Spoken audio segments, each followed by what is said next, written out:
Hi, everybody. Welcome to Sideline Shenanigans. My name is Brian. I'm your host. I have Coach Tyler Milby from the Hammond Central Wolves. Coach, welcome to the show. Super excited to be here. All right. What got you into coaching in the first place? Was there a person who really sparked it? Uh, yeah, his name was Troy Harbor. He was my Pop Warner coach. Uh, I played every sport growing up, and I saw Mhm. football practice one day, and I was like, "Hey, let me do it. I want to give it a try." And uh, I wanted to quit as soon as I started playing. I'm like, "This is really hard," and uh, God, God bless Troy. He kept me going, and I mean, I played for 11 years, and I couldn't Mhm.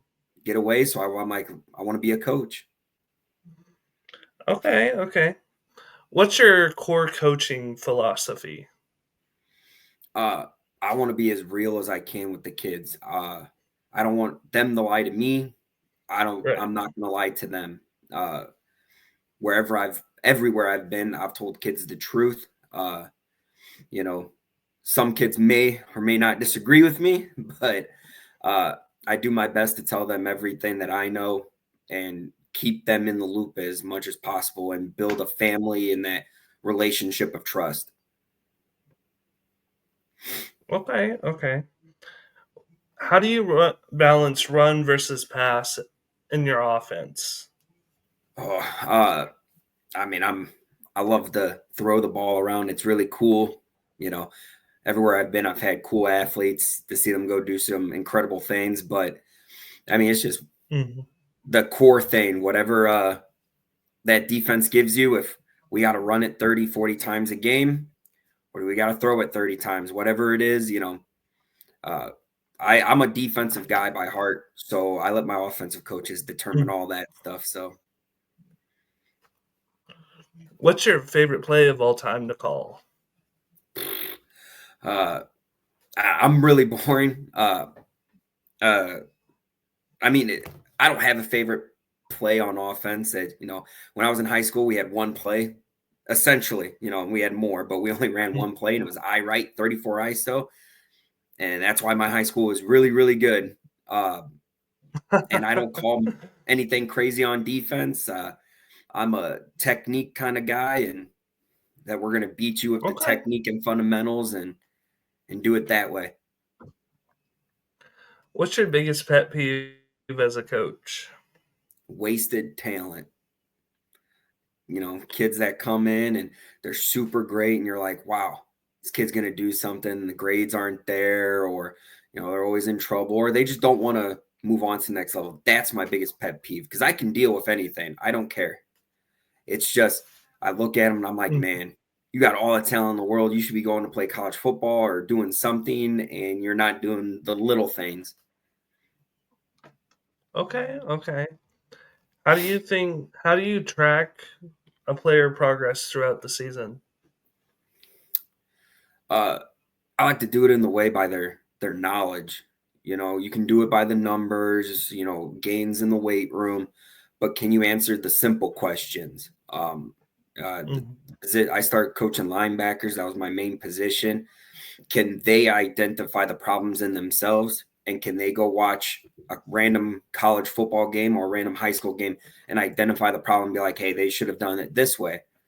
That's If you can do that, then you're learning how to watch film, you're learning how to evaluate in a non-biased way. Okay. What's your game day schedule from morning to kickoff? Oh, shoot. God, I'm going to pull it up here and I'm going to say exactly what uh, we do. And God bless one of my mentors. His name's Cody French. He's a head coach at Michigan City, and he was the head coach at Calumet when I was the defensive coordinator, and he taught me so Mm. much. So, I mean, this is when I was at Bishop Knoll, so it'd be roughly the same here at Hammond Central. Right after school, I give them like 5-10 minutes, defensive walkthrough, offensive walkthrough, any little tweaks like tips like, hey, this is what we need to point out for. Mm. We did it at Calumet. We call it the Warrior Walk. and I took it to Bishop Knoll, and I'm going to take it to Hammond Central. We go arm in arm. Mm-hmm. We have a little guest speaker, either be a coach or a teacher, give them the whole spiel and, hype them up a little bit. And then we're dead silent, walked across to the field. We'll sprint to the middle, break it down, go inside and relax. And I like to leave very early. Mm-hmm. That's just, I hate to be late, and I like to stay on time. Kicker, skills, big boys, then we're stretching.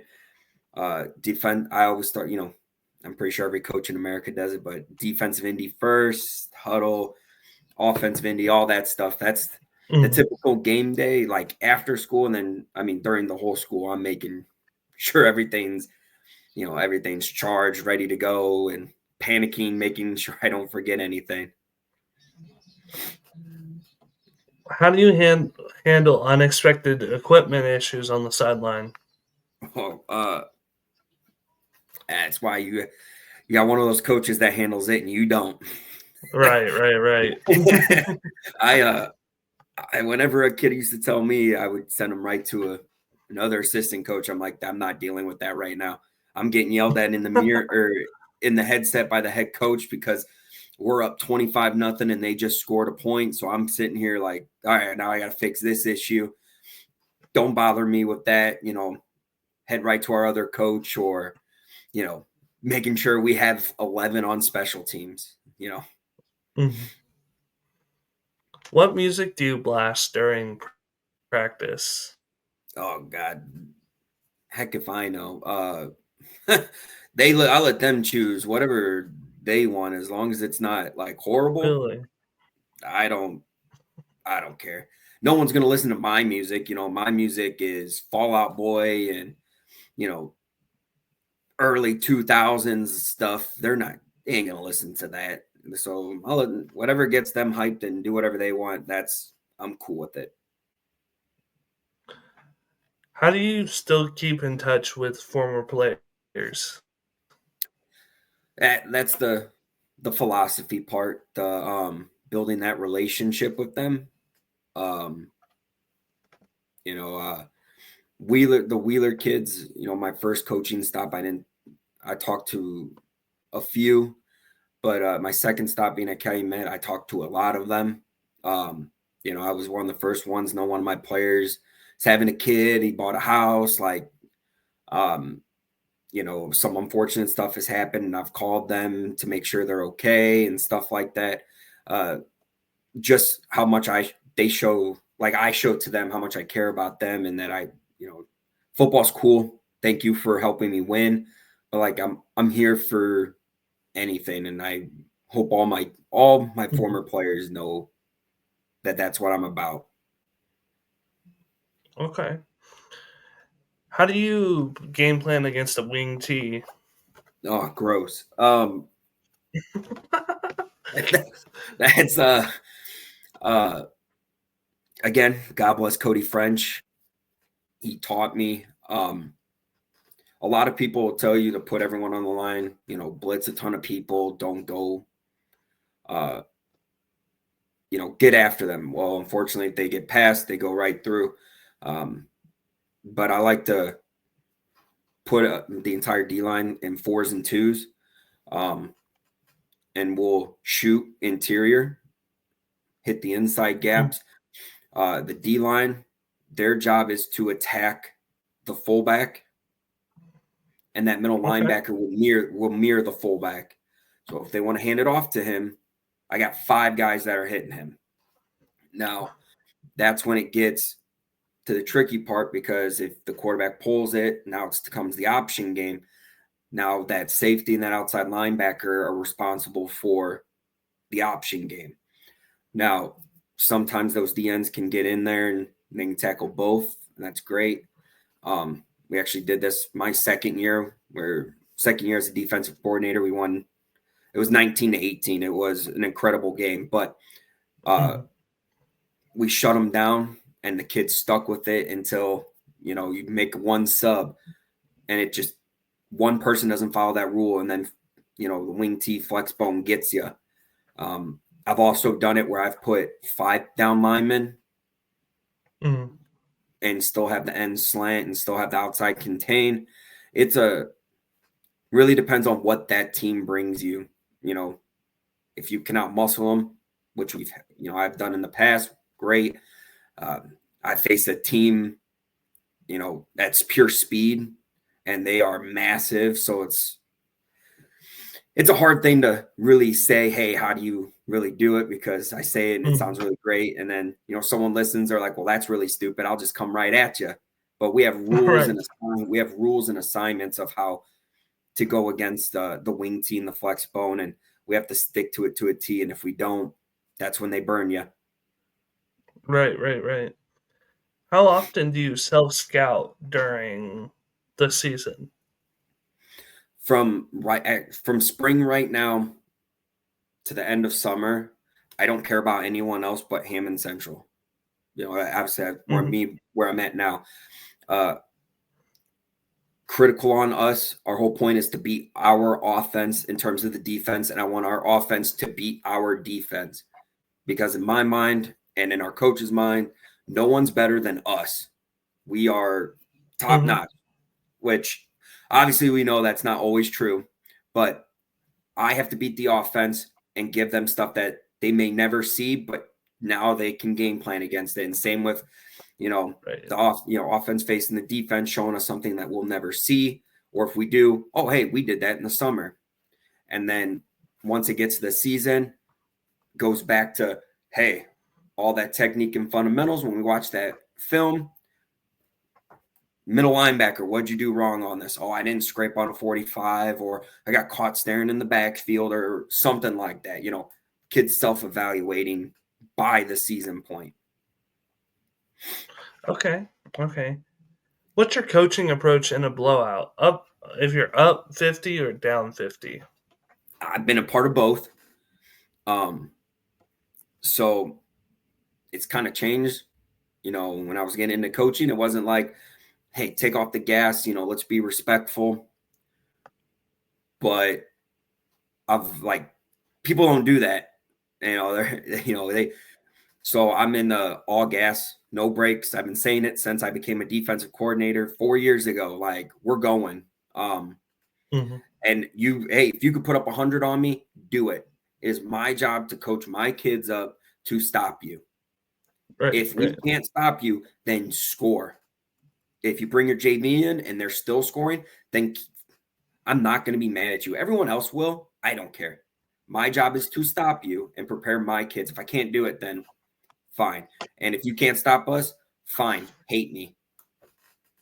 My biggest hot take with like sports, I'm like, if you're up like 60, just keep scoring until they stop you. It's It's our job. I mean, right. we got to teach the kids. The other day, I know it's totally not football, but the Cincinnati Reds won 24-2. Right. That's professional. I don't think they want to stop. They had a No. position player pitching, and dude hits a grand slam. Like no, keep going. Yes, does that make you look bad? Absolutely.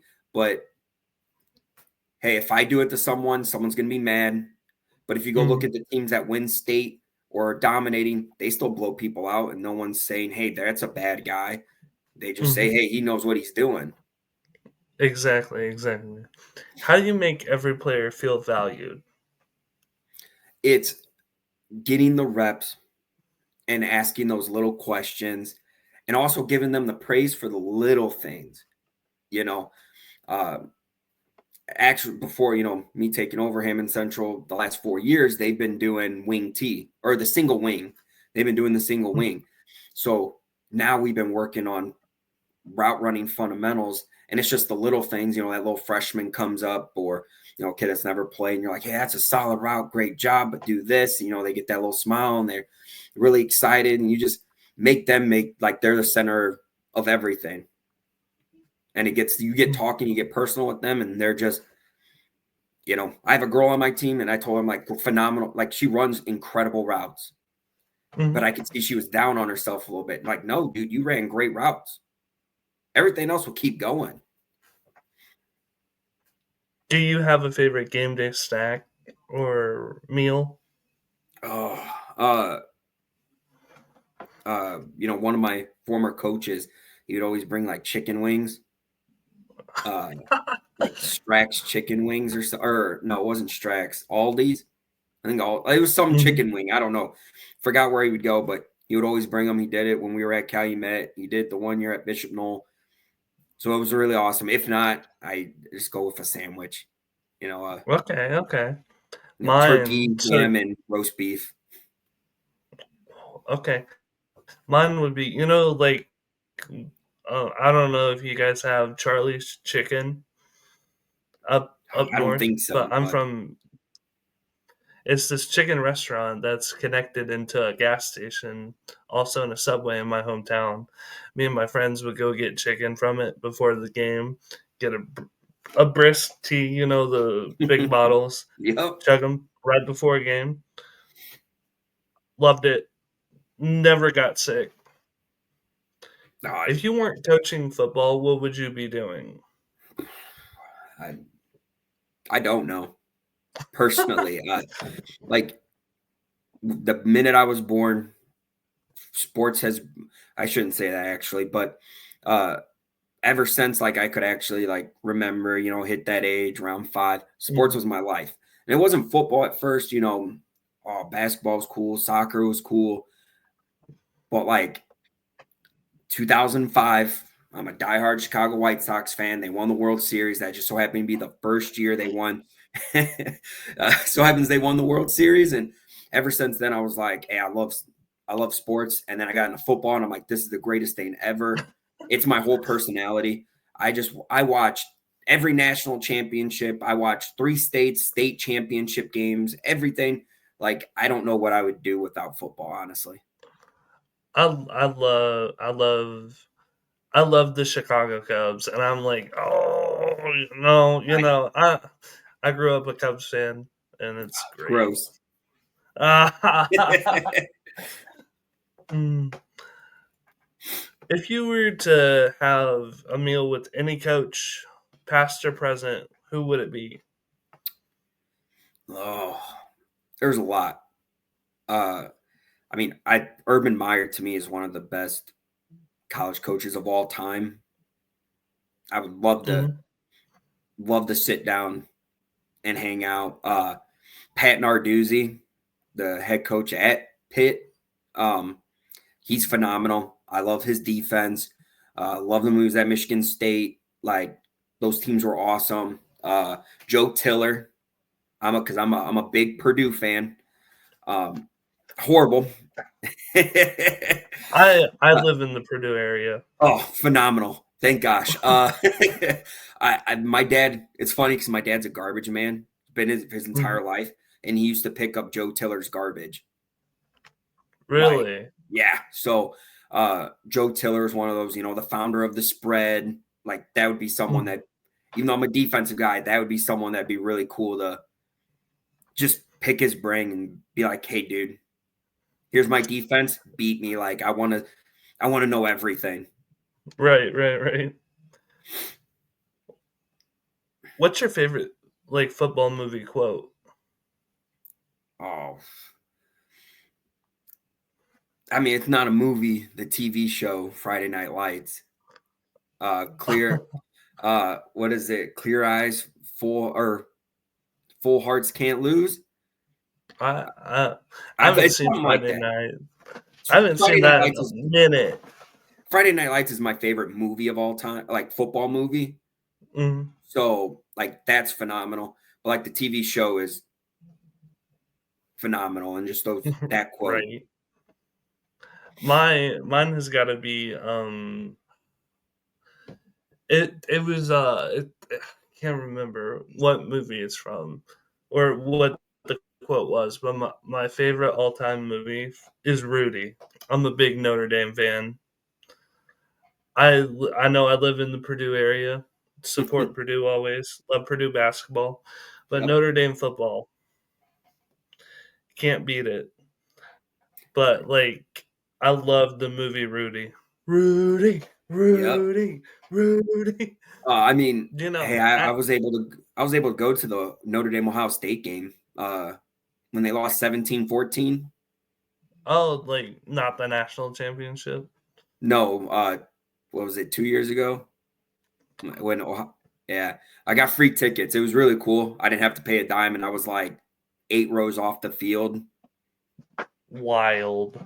Yeah, it was the coolest thing ever, and I was like, "This is awesome." They ended up losing, and I was like, "This sucks. I'm never going again." Like, What's your favorite underdog team story in football history? oh man. Well, I mean, everything goes back to Boise State. Like I know when they beat Oklahoma, Hmm. um, like that's kind of I know they were dominant and like, but beating the Sooners of Oklahoma, like that's awesome. The Statue of Liberty play. Uh, I mean, that has to be the first That's one a that good always one. comes to my mind. Mine would definitely be like, um, oh, like how I'm trying to think here. Like Notre Dame's underdog story. Hmm. Even though they lost, like they lost against NIU. And I was talking about this earlier with the coach from uh what's his what school is he? Beach Grove. And I was Hmm. like, yeah, we were talking about it and he was like, yeah. Because he actually went to NIU and I was like, that's cool. Oh, that sucks. I mean, NIU's cool, Yeah, but yeah. being a Notre Dame fan, that kind of stings a Kinda little hurt. bit. Yeah. I was like, that's dumb. I mean, the other underdog, at the Appalachian State beating Beating Michigan. Michigan? Yeah. Yes. I mean, they go and win a national championship. Like, I'm pretty sure Appalachian State won like 3 in a row.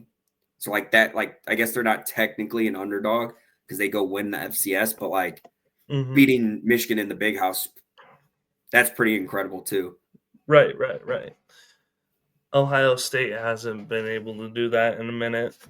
Hey, go blue. I don't like Ohio State. So, I I give my friends crap all the time because one of them's an Ohio State fan. I'm like, oh, so one of my buddies, non-football like coaching buddies, he's a diehard Ohio State fan. And Bears drafted Colson Loveland last night, and he hates it. I was like, "This is awesome! Like, I love it."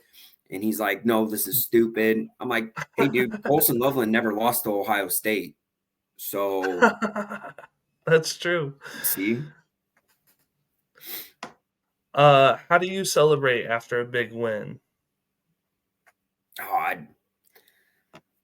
I mean, even though I'm not that old, I feel really old. But like, if it's that big one, like when I was at DC at Calumet, we beat Griffith for the first time in like 40 years. Oh, I was jumping up and down, running, but like the kids were ecstatic. And then we did it back to back years for the first time in like since the 60s. Uh, Wow. like that was, I mean, you got to go and I'm running around sprinting like out of breath, of course, but I'm excited and like, I got to jump Right. up and down and, you know, got to be that person. Do you believe in tempo based offense? Oh, absolutely. Absolutely. If you figure out that defense doesn't have rules or assignments and which makes I know it's really boring and all that, but Hmm. once you catch a defense off guard, it's over with. And Right. if they're not lined up, you got them outnumbered, outmatched, big runs left and right. That's why how I am. I'm so fixed on rules. How do we align? If they give us this, it's a quick adjustment to that. It's so we'll never be caught off guard. What how do you adjust your offense against cover 2 versus cover 3? Oh. See, now you got to ask me these offensive questions that, again, I just let my offensive coaches do it. I was always told to be once I became a head coach, like I'm gonna have to switch, but I never Mm-hmm. have. Um, so that's why I got the offensive coaches. I know that's kind of a cop out, and I'm sure Okay. I could figure out a way, and I do know, but like I can't, not on the spot, and I'm not. It's not my focus. My goal is I got to stop flex bone, the wing tee, spread. Mm-hmm. How do we line up to every formation that all these crazy offenses do, like bunch and quads, empty, all that stuff. Mm-hmm. That's the stuff that makes me excited, not how you beat cover 2 or 3. All right. I'm gonna ask some boring questions now, like All recruiting, right. program building. How do you keep players motivated during the off season?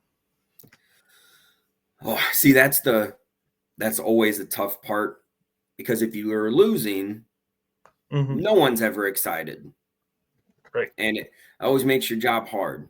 Uh, and I and a lot of these answers, I'm probably going to go back to building that relationship with the kids that Mm-hmm. they like you, and you start telling them stuff. So, like my first year at Bishop Knoll, they were like Bishop Knoll has been bad for a long time, and we didn't have a phenomenal season. We went 2-8. Like that's nothing to brag about. But that's the most wins they had in 8 years. Like it was Mm-hmm. a period of time and like kids were down in the dumps, and I'm sitting here and I bring up their stats because every kid cares about stats. That the freshmen are ranked high in their class, the upperclassmen are ranked high in their class, and even in 2A, super excited, and just the little things, and Okay. just building it, really building those relationships, showing them the little things that they get excited about. Oh yeah, yeah, absolutely. What's one thing you wish every player knew about recruiting? Um, that your grades matter, and you would think that's the easiest thing, but it's not. Mm-hmm. Kids, especially in our day and age, kids transfer to every other high school they can and think that grades doesn't matter. This coach will go get me somewhere, but like that's not the case.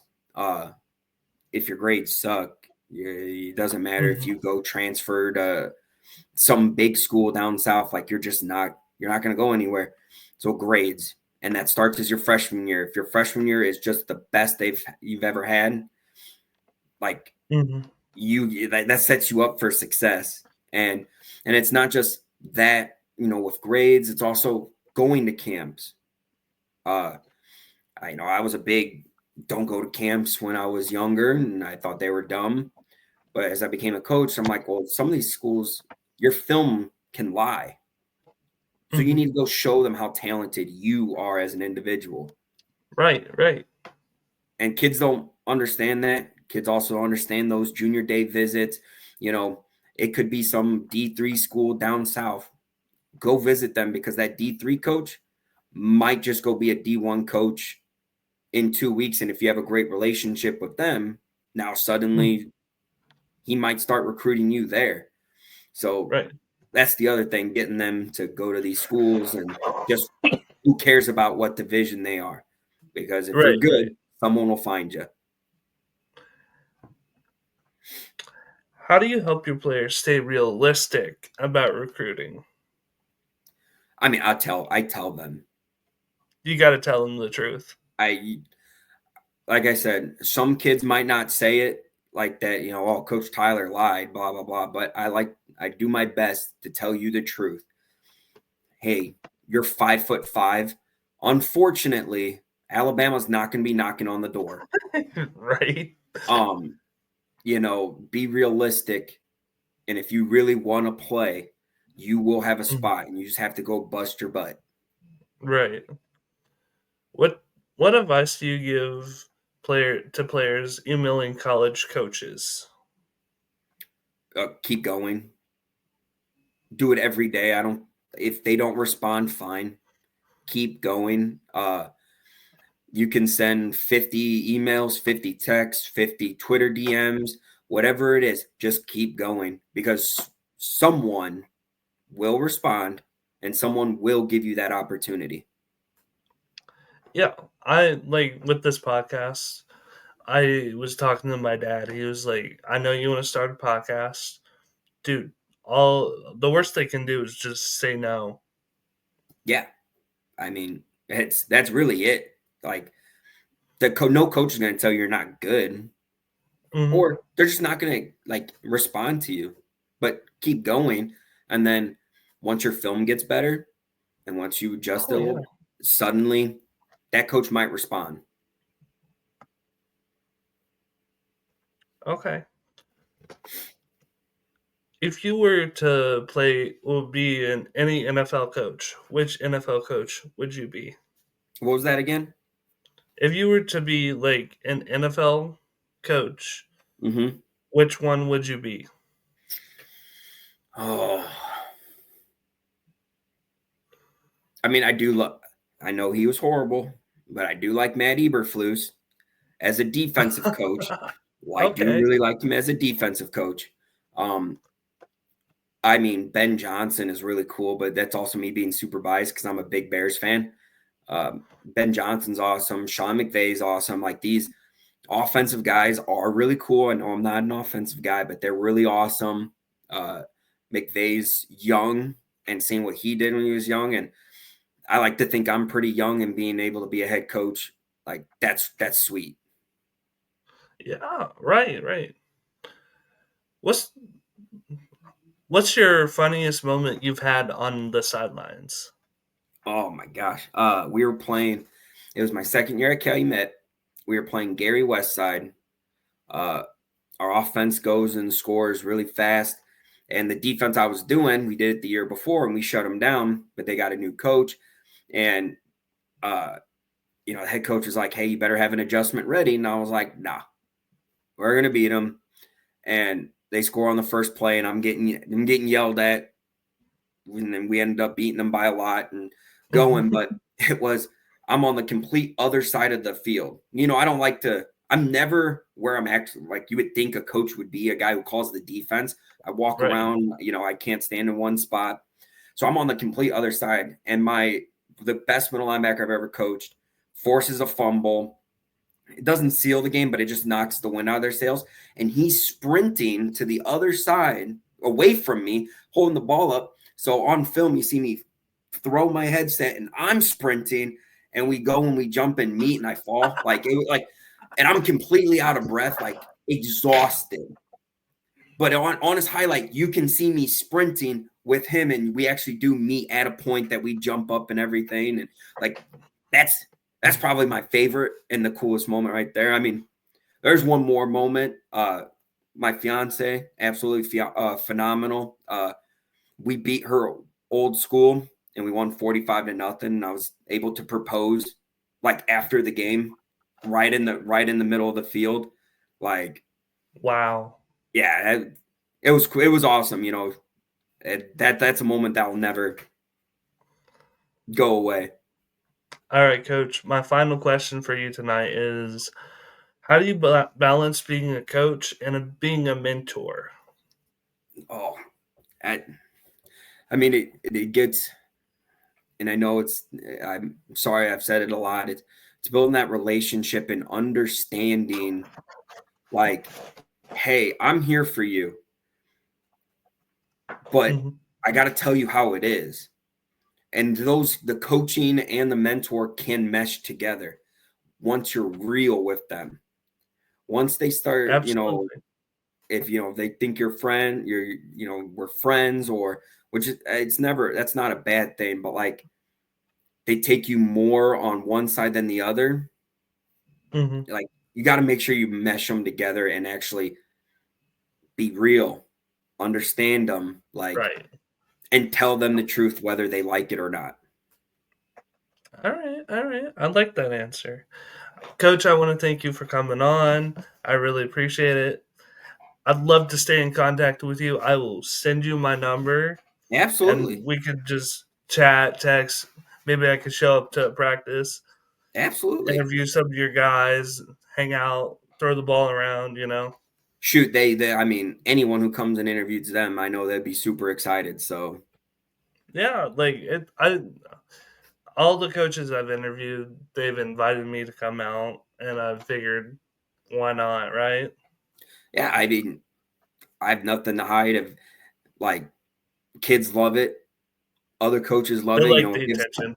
yeah, gives other people spotlight. I don't got the prettiest face for camera, so Hey, give other people the better, the shine. all right. My name is Brian Jones. He's Coach Tyler Milby. Thank you for listening. Thank you.